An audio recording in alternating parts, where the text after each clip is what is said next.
नमस्कार, हिंद सोलापूर न्यूजच्या बातमीपत्रात आपलं स्वागत। सुरुवातीला एक नजर ठळक घडामोडींवर।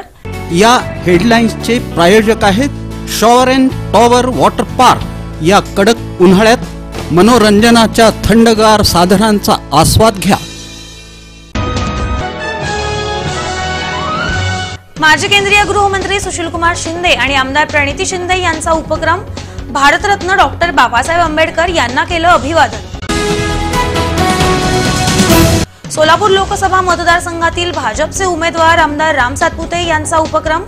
भारतरत्न डॉक्टर बाबासाहेब आंबेडकर यांना केलं अभिवादन। भारतरत्न डॉक्टर बाबासाहेब आंबेडकर यांच्या जयंतीचं औचित्य मार्क्सवादी कम्युनिस्ट पक्षाच्या वतीनं करण्यात आलं अभिवादन। आमदार राम सातपुते यांनी वल्ल्याळ ग्राउंड इथं तरुणांसोबत क्रिकेट खेळताना मारला षटकार। नागरिकांनी दिल्या अबकी बार 400 पारच्या घोषणा। माजी आमदार रमेश कदम यांची भूमिका। कार्यकर्त्यांना विचारून घेणार लोकसभा निवडणूक लढण्याचा निर्णय। आणि एकरूप तरडगाव ग्रामपंचायतीला यंदा भारतरत्न डॉक्टर बाबासाहेब आंबेडकर जयंतीचा पडला विसर। भीमगर्जना तरुण मंडळानं केला निषेध व्यक्त।